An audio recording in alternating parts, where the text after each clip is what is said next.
Boa noite.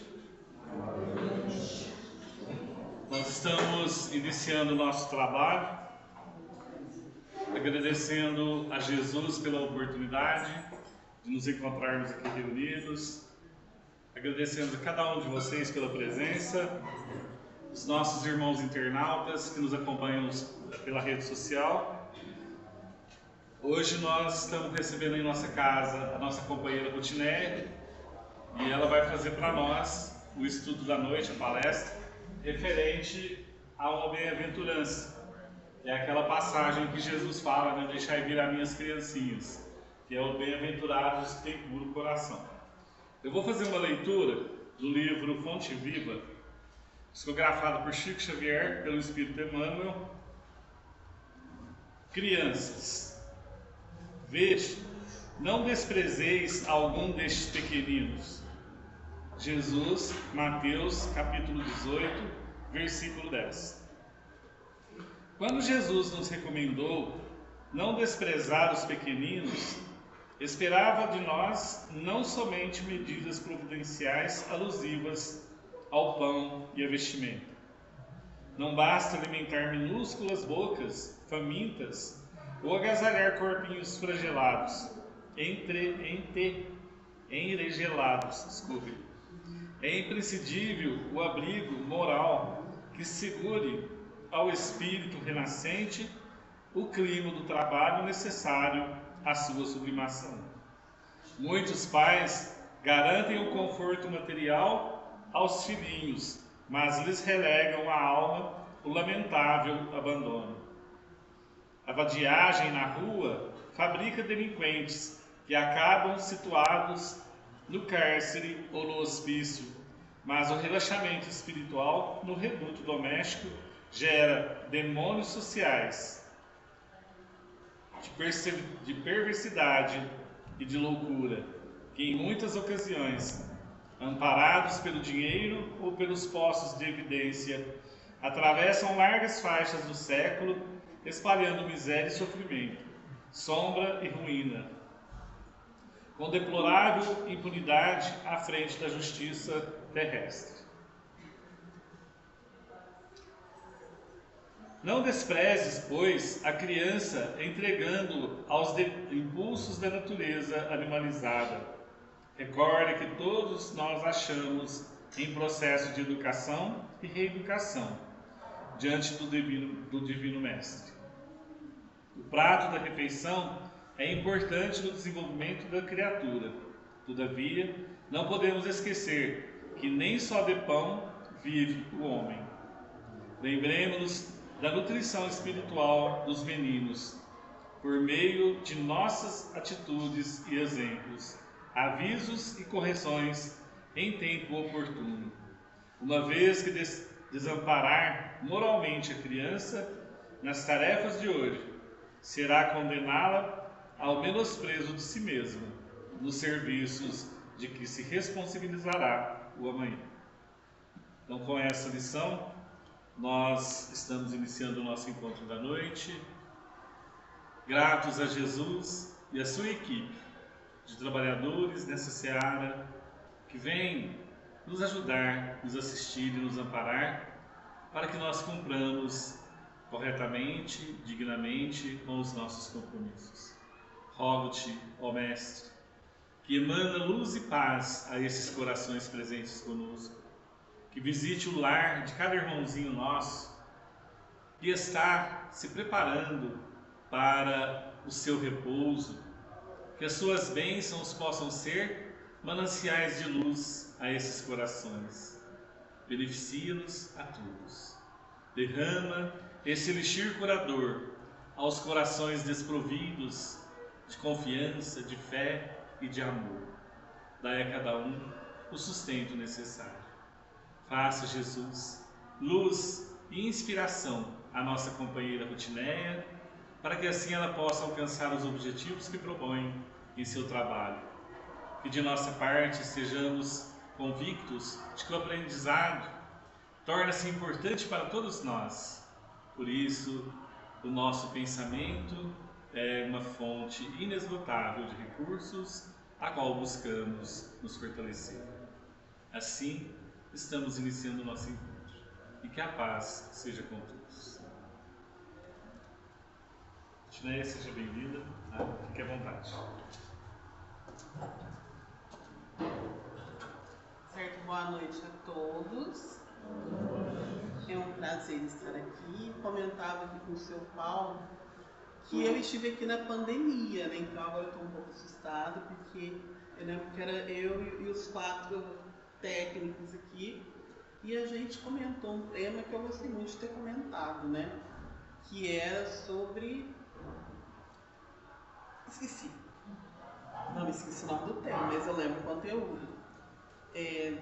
Hoje nós vamos falar sobre bem-aventurados os puros que têm puro coração, o capítulo 8 do Evangelho sobre o Espiritismo. Então vamos ver, por que esse tema, né? Porque o Nilson me deixou escolher. Aí eu escolhi alguma coisa que já estava assim pronto.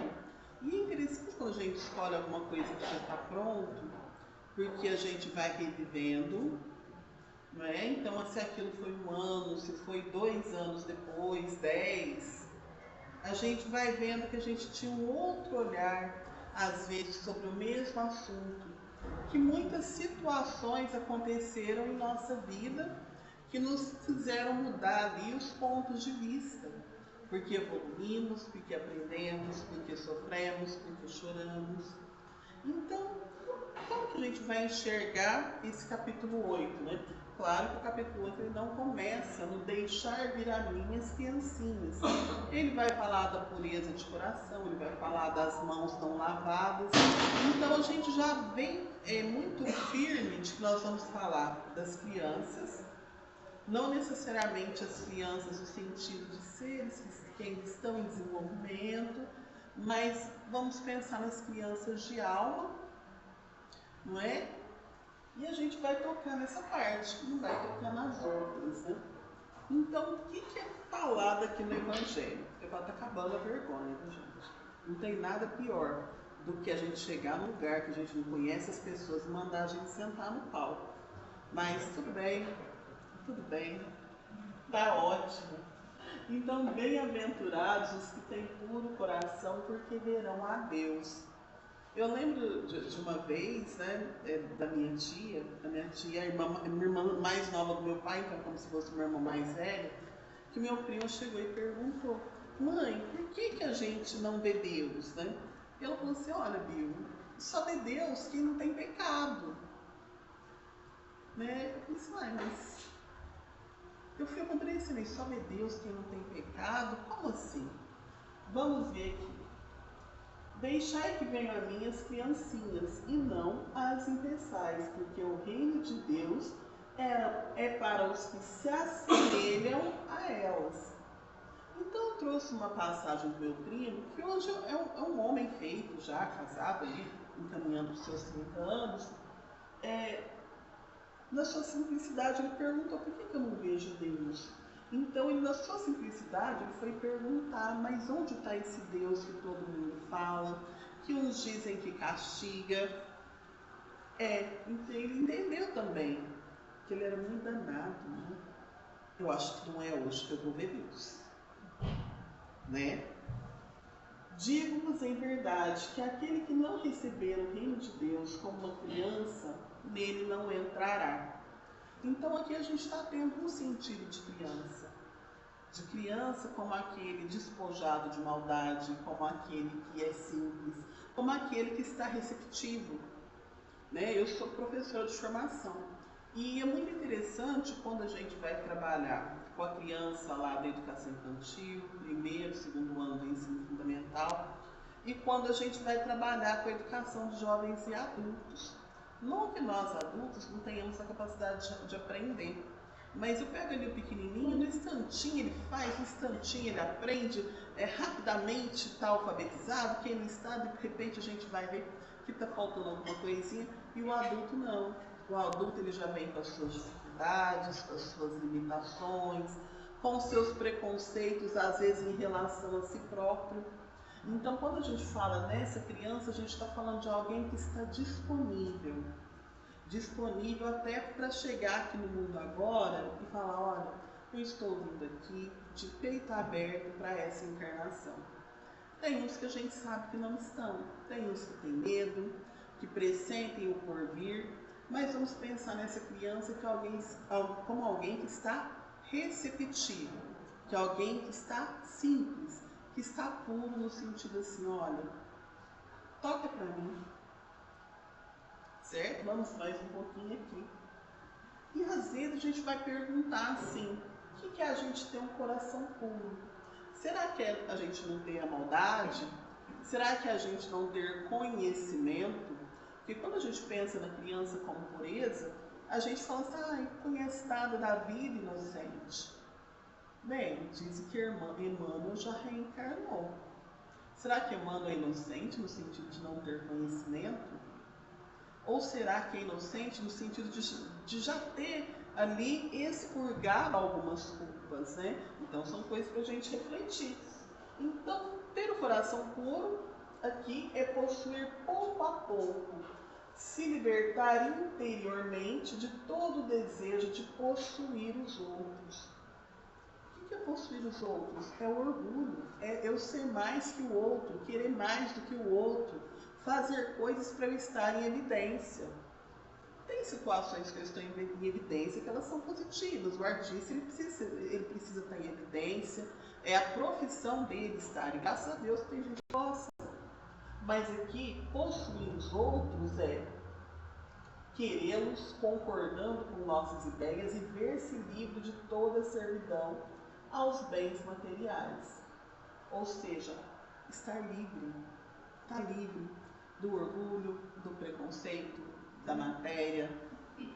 É ter puro coração mesmo, sem maldade. E aqui, ó, o homem puro, uma frase aqui de um Frei, é aquele que acolhe com respeito o outro. Lembra que eu falei? Sem orgulho, sem maldade, sem preconceito. Acolhe o outro com respeito. Não importa quem é esse outro, né? Se é de um outro país, se é de outra crença, de uma outra cor de pele, de uma outra idade. Porque agora com a longevidade, né, que nós temos hoje, as pessoas vão longe ali nas suas faixas etárias. A gente tem várias pessoas aí, né? Quando eu era criança tinha muitos avós, minhas avós morreram com 50 e poucos anos.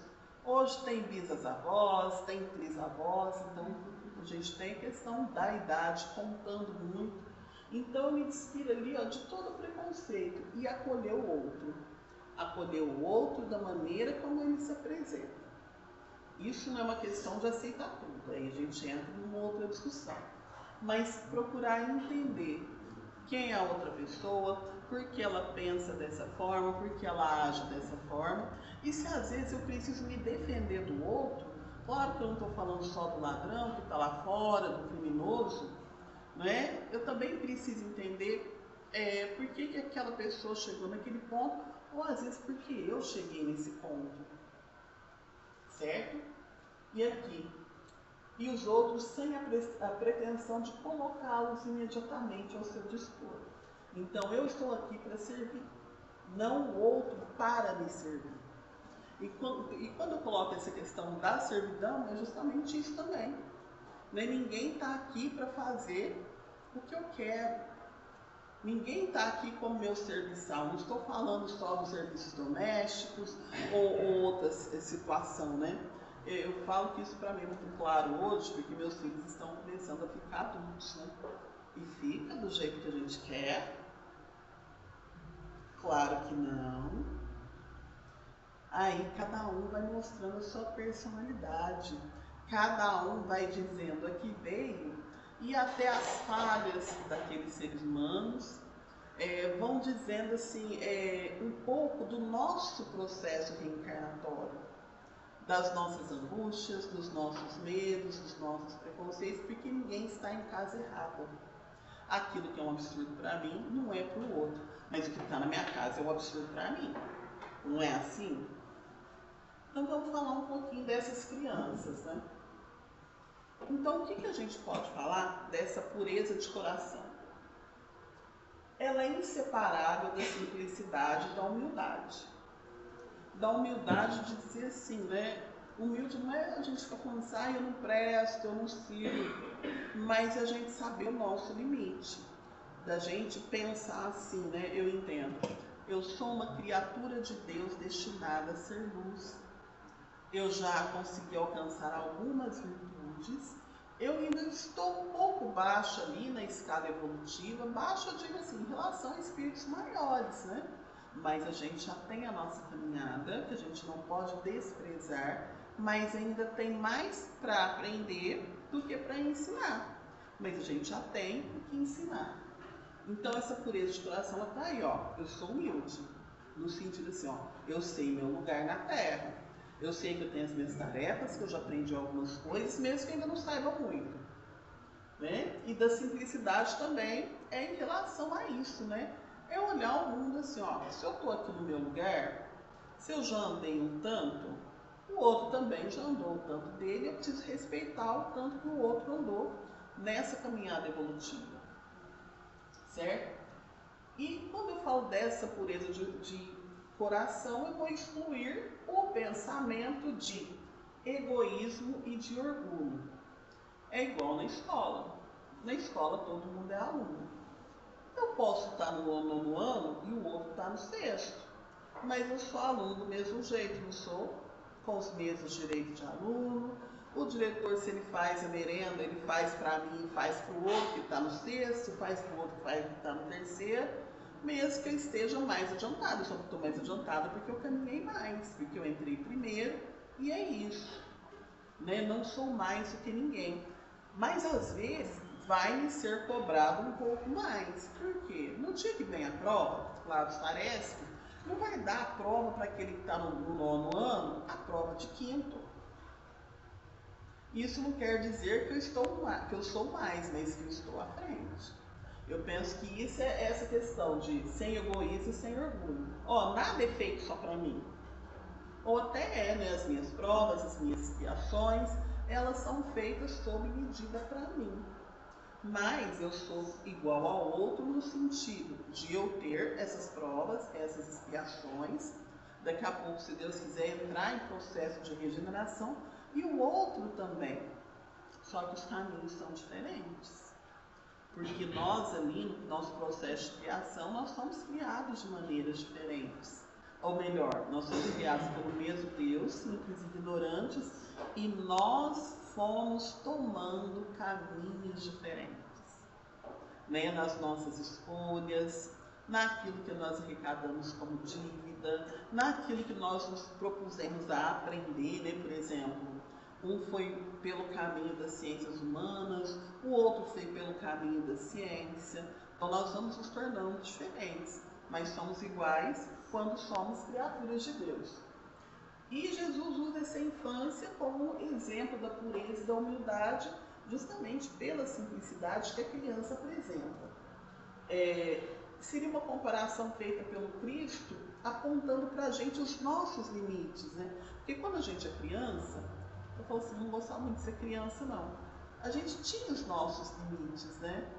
O limite do corpo físico, o limite do entendimento, o limite da memória, ou seja, a gente não se apresentava qual éramos, porque somos espíritos milenares, nós temos uma bagagem, nós temos tendências que nós mostrávamos ali com 5, 6 ou 7 anos. Algumas até mostravam, né? Mas outras não. Outras elas vêm aparecendo com o tempo. Aí a gente tem algumas comparações que, vamos pensar que elas são injustas. A gente acha, é criança, faleceu uma criança, faleceu um anjinho. Não necessariamente faleceu um anjinho. Olha, há crianças que ainda não manifestaram suas tendências para o mal. Então aquela que desencarnou no berço, na primeira infância, ela não é um anjo, ela não manifestou, né? Porque ninguém que está aqui na Terra é um anjo no sentido assim de um ser ali desprovido já das suas más tendências, daquilo que a Igreja Católica denomina como pecado. Só não mostrou ainda que veio. O espírito da criança mesmo, a gente vai entender que ele pode ser muito antigo no sentido assim, ó, de pré-existência mesmo, porque o tempo para o espírito ele não é como o tempo para nós. Mas a gente vai pensar antigo no sentido daquele espírito que já passou por muitas etapas, que já adquiriu muito conhecimento. Né? Olha para vocês, eu falo assim, estou na paz de olhar por algumas situações assim, que os filhos dão umas tiradas para a gente, né? Que eu falo que a gente tem que ter muito argumento. E eu penso assim, né? Eu penso, não, mas todo mundo vê. Nossa, uma geração muito mais inteligente. Talvez até por ter mais estímulos, por viver num tempo de maior liberdade, mas quem nos garante que não são realmente espíritos mais evoluídos do ponto de vista da inteligência? Eu vejo assim, pelo que eu assisto, a gente vê uma geração assim, né, de muita inteligência e menos moralidade. É regra? Não. Mas quando era criança era tudo pequenininho, né? A gente enxergava tudo bonitinho, fazendo suas gracinhas. Depois que vão ficando maiores que a gente vai percebendo isso, né? Eu falo assim, gente, é uma geração que só faz o que quer. Né? Eu falo essa geração assim, adolescente, 20 e poucos anos, né? Que além dos filhos eu tenho acompanhado alguns jovens entrando no mercado de trabalho ou não entrando. Mas repare para vocês verem que tem jovens que não estão entrando no mercado de trabalho, porque eles olham e falam assim, eu não quero fazer isso. E não faz mesmo. E não faz mesmo, não tem quem faça fazer. Então, uma etapa, mas quando era criança, ó, era bonitinho, né? Quando foi ficando ali, adolescência, idade adulta, mostrou o que veio fazer na Terra, ou o que não veio.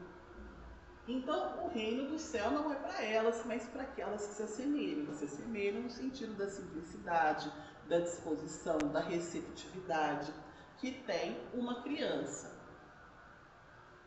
Agora a gente vai pensar, né? Por que a gente vai se assemelhar a uma criança? Olha, a criança necessita de cuidados delicados. Olha que bonitinho quando nasce o bebezinho, que somente a ternura materna lhe pode dispensar. Ternura que se acresce da fraqueza e da ingenuidade da criança. Então vamos pensar assim, né? Eu penso que quando a gente vai reencarnar, né, deve ser um processo muito interessante, né, do jeito que fala nos livros aí, diz que nós somos levados para as reuniões, porque temos um projeto em comum. Eu acho lindo quando tem esses livros, né? E o que eu entendo? Que realmente, né, tem espíritos que já têm condições de fazer as suas escolhas no seu processo reencarnatório, outros menos, mas eu penso assim, né, que chega um momento e fala assim, Maria, bem, está chegando aí a idade de você reconhecer o Pedro, porque eu sempre, quando tem esses estudos que vai falar de relacionamento, né, eu sempre falo, não existe amor à primeira vista. Existe amor à primeira vista nesta encarnação. Porque eu entendo que a gente não ama quem a gente não conhece. Aí vi um moço lá no meio da praça. Nossa, estou apaixonada. Não, eu acho que eu já era apaixonado antes, né? Já era espírito que a gente já conhecia antes, e quando a gente reencontra numa ai, gostei daquele moço e tal, é porque você está reconhecendo. Então o espírito chega lá, Maria, daqui uns dias você vai se reencontrar com Pedro, vocês vão aí, lembra que vocês combinaram de se unirem em matrimônio ou em união estável, né? E vocês vão receber João e Tiago. Aí Maria, ai que gracinha, vou reencontrar com Pedro, a gente vai formar uma família, tal. Alguém vai chegar para Maria e vai falar assim, acho que até chega, né? Mas de cara, assim, então Maria, você vai receber o João, só que o João, ele tem sérias tendências à pedofilia, ele vai cometer um crime logo com uns 29 anos, ele vai ser descoberto, a população vai linchar. A Maria fala, tem jeito de recuar dessa encarnação? Acho que não é bem assim. Então, quando apresenta para Maria aquela criança que tem uma história, que vai olhar os olhinhos dela, que ela vai amamentar, que ela vai dormir, vai dar todo amor e carinho, é diferente. Né? Então a criança ela se apresenta para nós dessa maneira, indefesa e delicada. Com o passar do tempo, a Maria ela vai descobrindo quem é o João. O João não se mostra para ela daquela forma, porque senão ela já receberia aquele bebê com ressalvas. Né? Assim, nossa, mas começa, como é que é isso? Não ponho nem para brincar perto de outras crianças, porque o futuro dele é esse, não é? E a gente sabe que não é assim. Então as crianças se apresentam dessa forma delicada para nós justamente para isso, para nos cativar. Não é? Está escrito lá que a criança, lá com seus 12, 13 anos, ela vai entrar na adolescência, vai ser aquela menina respondona que bate porta. Aí você fala assim, mas tem certeza? Senhor, tem certeza que tem que receber essa alma? Mas eu penso que tem umas coisas que a gente intui sim, né? Que a gente intui do que vão ser aqueles espíritos sim, porque são espíritos que nós já conhecemos. Fala aqui na condição de mãe. Mas essa questão de colocar a criança como aquele ser indefeso, aquele ser que carece da gente em todos os momentos, é o processo de sedução. E isso fica bem claro, não só na nossa percepção, como nas obras básicas, né? Aí depois a gente vai descobrindo. Então a gente vai entrar mais um pouquinho nessa questão da mãe, do bebê. Eu falo mãe porque é o nosso ponto de vista, mas tem o pai, tem o avô, tem o tio, tem o amigo. Olha, quando vai se referir a essa questão, aquilo que a gente falou, que ela não ia dedicar todo esse devotamento, né, se em vez da graça ingênua, deparasse nele, sob os traços infantis, um caráter viril e as ideias de um adulto, e ainda menos se viesse a conhecer o seu passado.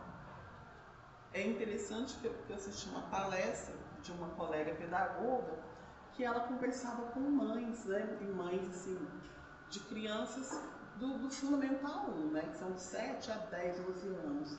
E ela mostrava, eu nem não acompanho essas coisas na televisão, mas ela mostrou a foto de um menininho bonitinho e tal, sorrindo. E ela perguntava para aquelas mães, né, vocês sabem quem é esse menino? Vocês acham que ele é uma criança feliz?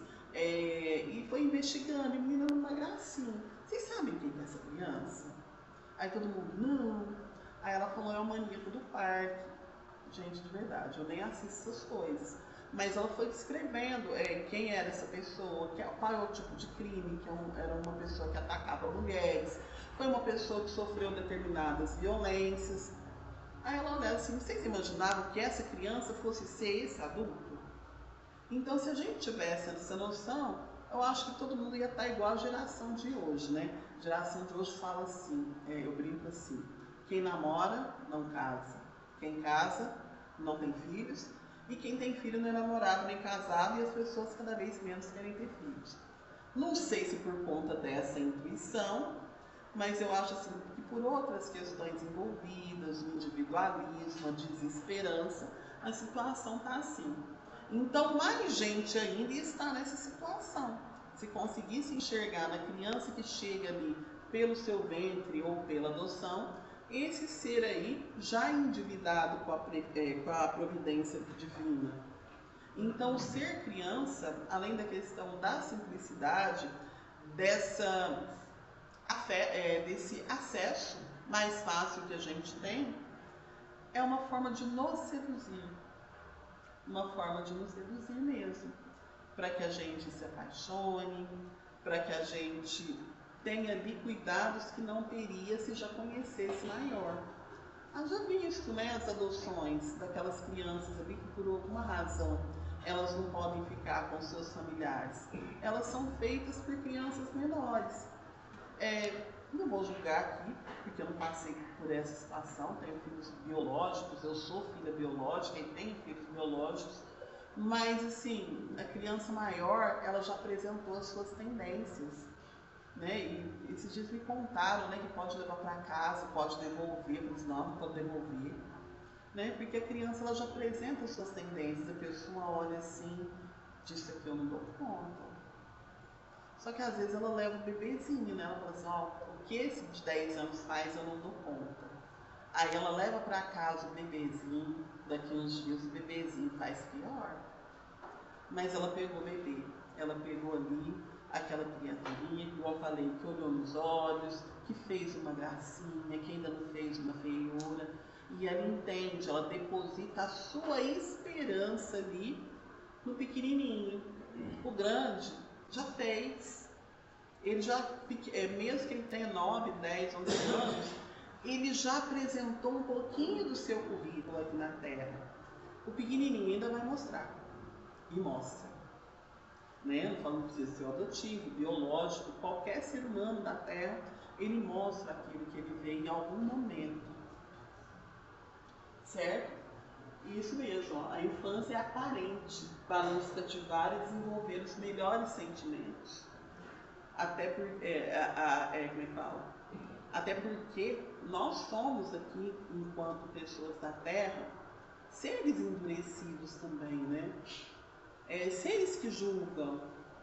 Então, se eu conheço realmente a história, eu mudo de figura, eu mudo o tratamento, eu mudo a perspectiva. E eu já não vou falar, deixar vir a mim as crianças. Eu vou olhar ali com outros olhos. Outras razões, é porque eu falei de uma razão para se apresentar como criança. A simplicidade, a espontaneidade. Depois eu falei dessa questão assim, olha, precisa se apresentar como criança pelo poder de sedução para o adulto. Se já mostra adulto com as suas características, o outro vai sair correndo, por vezes. Né? Então, outras razões. Primeiro, proporção da atividade do corpo ao princípio inteligente. Então, a gente não chega com a nossa capacidade máxima. Nós vamos ali desenvolvendo aos poucos, ó. Na exceção dos casos de espíritos precoces, né? Esses pequenos gênios, eu falo irmã Dulce, que eu lembro que eu assisti o filme, que assisti outras publicações que ela já apresentava ali uma sensibilidade maior desde criança. As capacidades que nós temos, nós vamos apresentando aos poucos, porque aquele corpinho não comporta. Olha, o bebê, ele tem toda a potencialidade da fala, ele tem toda aquela bagagem de espírito, mas ele vai apresentando aos poucos. No começo ele só chora, depois ele balbucia, depois ele começa a se alimentar, ele já mostra quais alimentos preferidos. É aos poucos, porque eu penso que a gente não comportaria trazer toda essa bagagem de uma vez. Então vamos pensar que é um processo pedagógico aí de Deus. Primeiro aqui, ó, latência das faculdades do espírito no processo de gestação e da primeira infância. É isso. As nossas faculdades, elas já estão ali. Elas já estão ali. As nossas tendências, as nossas habilidades. Porém, né, já imaginou um gênio como um Beethoven, por exemplo, apresentando isso no berço? Então ele tem o processo de reaprender e naquele reaprender acrescentar, né? Porque a gente veio ali de outras encarnações, a gente traz algumas habilidades e aqui a gente acrescenta, a gente aprimora isso. Mas elas não têm condições de serem apresentadas quando a gente é bebê, quando a gente é criança, a não ser o caso de pequenos gênios. E até os primeiros gênios, gênios mesmo, né? Quando a gente vai estudar, conhecer crianças de altas habilidades, qual que é o problema? Em algumas situações elas são crianças de altas habilidades numa determinada área. Vamos pensar na linguagem, na matemática, na ciência, mas o emocional dela é de uma criança da idade dela. Então nada se apresenta de uma vez. Um ser humano maduro, inteligente, né, com todas as potencialidades, nada se apresenta de uma vez. Isso ocorre por quê? Porque é uma flexibilidade do espírito no tempo em que os instintos estão sonolentos. Então se fala que a primeira infância é uma época em que o espírito está muito receptivo, uma época em que é possível melhor moldar esse espírito. Porque algumas das suas habilidades e também das suas tendências e más tendências, elas estão adormecidas. Então é época de formar bons hábitos, que depois eles vão entrar em conflito. Entram mesmo na adolescência, mas aquela base, ela está fundada. Né? Eu penso assim, né? Estava conversando com uma colega esses dias e ela falava, né? A questão da filha, né? Que dava aquela idade, o menino não arrumava a cama, o menino não queria saber nem tomar banho, era tudo hippie no pior sentido, porque tem hippie assim, no sentido positivo também. Aí ela disse que a filha foi estudar fora e em algum momento foi feita uma videochamada. E a filha pediu orientações para ela porque ia receber amigos onde estava morando, né? E o que ela notou? Que a filha fazia igual a ela. Ela punha a mesa como a mãe punha, ela organizava tudo como a mãe fazia. Ou seja, o que a mãe entendeu? Que ela tinha sim as suas más tendências, mas para a vida a moça levou aquilo que a mãe plantou. Né? Então, alguns hábitos ela conseguiu colocar, mesmo que ela não fizesse bonitinho toda hora, mas a alegria de mãe, assim, mesmo que não faça bonitinho toda hora, ela sabe fazer. E aquilo foi um plantio, foi um aprendizado dela na convivência com aquela família. Ela não trouxe da outra vida. Então, isso é a flexibilidade, ó. Eu tenho as minhas tendências, mas é o momento de receber outros, porque faz conta que eu estou começando do zero, mas não começa do zero. E esse esquecimento como ponto de partida para uma nova existência. Eu costumo falar que a gente não esquece nada, que a gente tem as nossas tendências, que a gente tem as pessoas que a gente se afiniza, a gente tem as pessoas que a gente fica meio assim mesmo que trate bem, mas a gente não tem ali um livro aberto da nossa vida passada. O livro aberto não tem. A gente tem assim nuances, né? Aquilo que eu gosto, igual eu falei.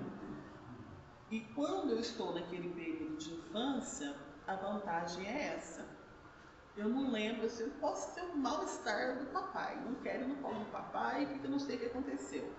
Mas eu tenho a receita, não, ele é meu pai, sim, tá aqui para me criar e tal. Né? Não tem todo aquele currículo, às vezes de luta, de rivalidade, às vezes de um filho contra o pai. E a gente questiona assim, né? Se é para deixar vir a minhas criancinhas, se tem toda essa questão da criança que envolve a abertura do cérebro, que envolve o adulto estar mais receptivo àquele ser que ele acha que é inocente, que tem todas essas questões assim de eu enquanto criança não poder demonstrar tudo aquilo que eu sou enquanto adulto. Eu matei o passado? Claro que não. Eu falo que não tem nada mais presente na nossa vida do que o nosso passado. Mas como que a gente vê aqui, ó? Seu passado, no entanto, reage sobre ele. Então não adianta falar que não existe passado. De repente eu estou aqui passando uma dificuldade que eu não sei de onde vem, uma doença, uma criança com câncer. Uai, o passado invadindo, nessa vida aquela criança nada fez para merecer aquela doença. Renasce melhor, mais forte, moral, intelectualmente. O próprio passado ele renasce melhor, porque ele vem na forma de consequências. Vem na forma de consequências daquilo que fizemos. E ele é sustentado e secundado pela intuição que conserva da experiência adquirida. Não é? Então tem aquelas coisas, igual eu falei, aquela antipatia que eu nem sei, aquelas situações que às vezes eu estou intuindo, mas eu não lembro. Né? Eu lembro de uma situação que eu falei assim, do nada. Ah, meu marido eu vou conhecer trabalhando. Conhecer trabalhando. Né? Alguém estava falando, não tinha nem namorado, não tinha nada. Mas eu falei, não, acho que meu marido eu vou conhecer trabalhando. Eu lembro que eu estava grávida do meu primeiro filho. A minha irmãzinha hoje assim, já é uma mulher, claro, né? Trouxe uma roupa de menina. Eu olhei assim, não tinha nem feito tração. Meu filho é homem. Alguém falou? Não, são as lembranças aí que a gente tem, são as intuições que nós temos. né? É o sentir aquele espírito que se aproximava, né? Eu falei assim, não estou diminuindo. Deu a impressão que eu diminuiria se fosse uma menina. Não estou diminuindo quem está vindo, não. Mas de alguma forma eu sei quem está vindo, está na minha barriga. É homem. E era mesmo. Né? É mesmo, né? Já é rapaz. Então são ideias e afinidades que retornam. E nós temos a lembrança desse passado. E às vezes até de criança. Já vi que tem gente que tem raiva de criança. Eu falo, gente, mas como que você tem raiva de criança? Mas eu penso assim, né? Às vezes eu estou olhando a criança. Mas sabe lá o que a outra pessoa está enxergando? Eu lembro de uma situação que eu estava levando as minhas crianças lá na Nova Era de manhã para evangelização. E tinha assim duas discussões na época, né? Uma moça tinha matado o filho em Cristais de uma maneira bárbara e me veio na cabeça. Está todo mundo enxergando a criança. Aquela mãe, ela não enxergou o filho, ela não enxergou a criança. Ela olhou e ela enxergou o inimigo do passado. Com certeza, porque senão ela não assassinaria uma criança de 5 anos barbaramente. Mesma coisa, eu lembro que também deu uma discussão, foi lá também, né? Agora a gente está levando as crianças, tem menos criança agora, só tem uma criança, 2 jovens, né? Lá no Recanto Maria de Nazaré. Mas quando morreu aquela criança, menina Isabela, que foi assassinada pelo pai e pela madrasta, eu lembro que a gente estava fazendo um poema. E a moça olhava assim, com a vontade de fazer o poema, mas com pouco conhecimento de doutrina, perguntava para o seu Zé Maria, mas ela é uma criança, como que ela pode ter sido assassinada dessa forma? E o seu Zé Maria deu uma explicação plausível ali naquele momento. Você está vendo essa vida, você não está vendo essa criança como um espírito milenar que ela é, não sabe as relações que ela teve com esse pai, com essa mãe, com essa madrasta em outras vidas. Então tem que ver também, ó, deixar vir a mim essas crianças, mas será que eu perdoei o suficiente aquilo que aconteceu numa outra existência para eu poder enxergá-la como criança? Será que eu não estou enxergando ali, ó, o currículo que aquela criança teve nas vidas passadas? Não estou enxergando como uma ameaça?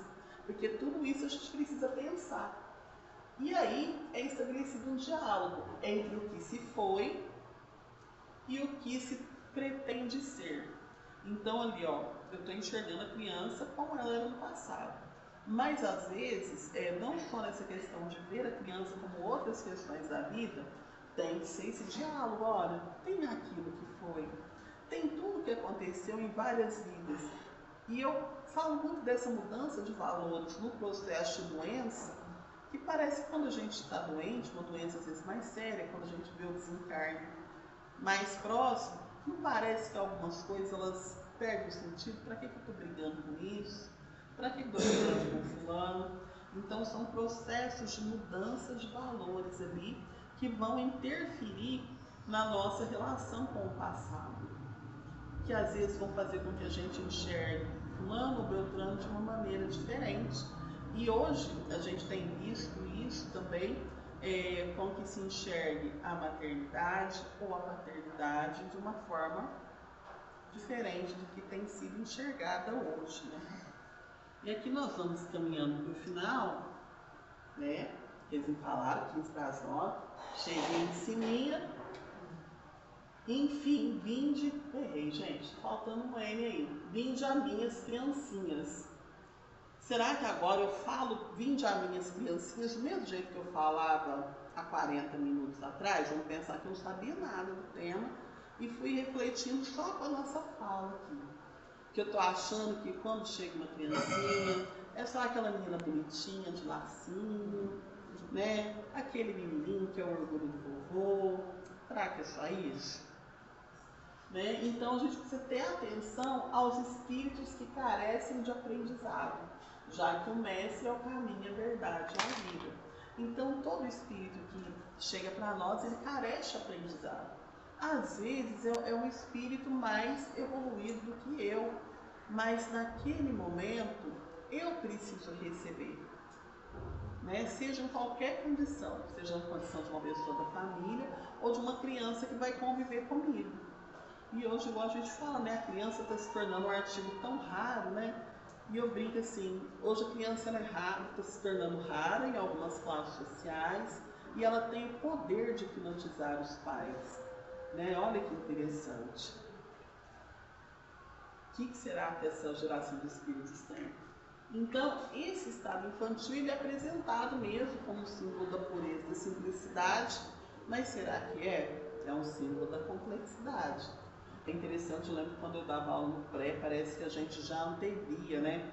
O que seria aquele espírito tão pequenininho, né? Se a gente via aí no jeitinho deles brincarem, né? Porque eu lembro que os primeiros alunos assim, que eu trabalhei, tem uns que são até professores hoje, né? Parece que você já antevia algumas características daquelas pessoas, né? Mas é porque eles eram pequenininhos, aquela característica ela aparecia numa escala menor, mas ela se mostrava. Né? Eu lembro de uma que hoje é professora de matemática, que é mais dois, com ela com 6, 7 anos de idade, era 4 meses, ninguém tirava farinha. Né? Encontrei, nossa, estou com matemática. Danada, já mostrava. E a infância, ela precisa ser entendida como um tempo de recomeço, como uma chance para aquele espírito aí retornar para a Terra e fazer uma jornada diferente. Porque a nossa jornada, na maioria das vezes, é uma jornada de erros, né? Recomeço e busca de um novo objetivo, de uma nova experiência. Agora, eu não sei se abre para perguntas, mas a conclusão que a gente tira é isso, né? Que não existe a criança, ela se apresenta dessa forma para nos seduzir. Tanto que quando a gente vai ler, né, que tem aqueles estudos lá na revista espírita, que fala de Júpiter, que é o plano mais evoluído, diz que a infância dura poucos meses, porque não é necessário ficar tanto tempo naquele processo de adormecimento, de reaprendizado. Mas e nem a criança nasce de uma maneira parasita como é hoje a gestação, né? São outras formas, não saberia explicar porque entra em outro estudo. Né? Então, como mais evoluídos, não precisa ser dessa forma. Mas hoje E o deixar vir a mim as criancinhas é deixar vir a mim com toda essa simplicidade. Mesmo que aquele espírito não seja tão simples assim. Mas eu preciso receber de coração aberto como se fosse. Então, agradeço o pessoal da casa a oportunidade. Confesso para vocês, fiquei um pouquinho nervosinha assim, mas eu adorei conversar com vocês sobre esse assunto, porque eu acho que todos os temas do Evangelho, né, eles mexem com todo mundo, porque fazem parte da vida de todos, né, envolvem assim, as relações afetivas, humanas, de todo mundo. Muito obrigada, devolvo a palavra.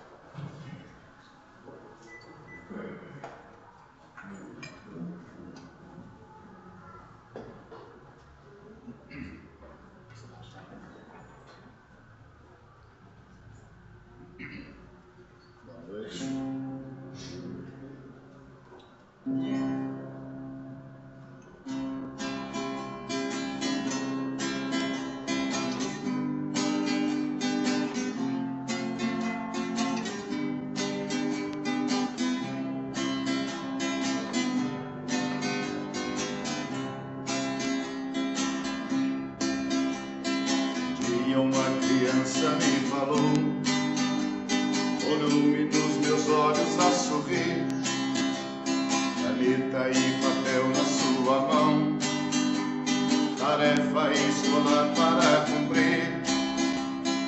Perguntou no meio de um sorriso o que é preciso para ser feliz.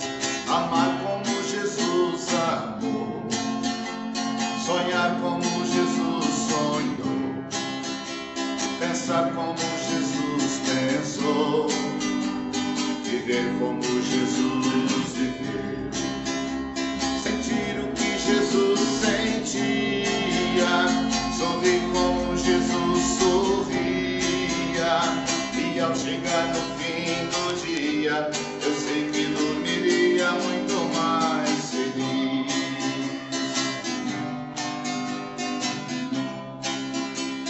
Ouvindo o que eu falei, ele me olhou e disse que era lindo o que eu falei. Pediu que eu repetisse, por favor.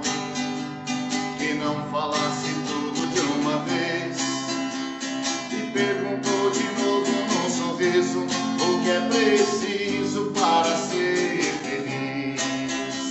Amar como Jesus amou, sonhar como Jesus sonhou, pensar como Jesus pensou, viver como Jesus viveu, sentir o que Jesus sentia, sorrir como Jesus sorria, e ao chegar no fim do dia, eu sei que dormiria muito mais feliz.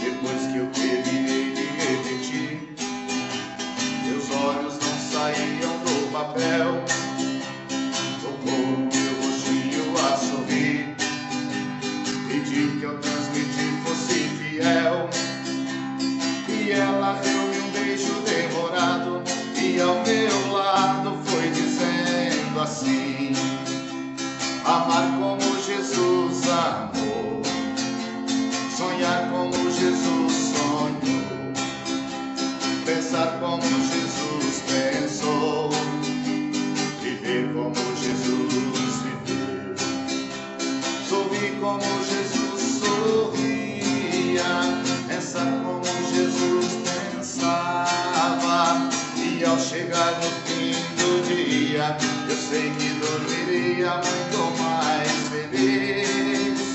Amar como Jesus amou, sonhar como Jesus sonhou, pensar como Jesus pensou, viver como Jesus viveu, sentir o que Jesus sentia, sorrir como Jesus sorria, e ao chegar no fim do dia, eu sei que dormiria muito mais feliz.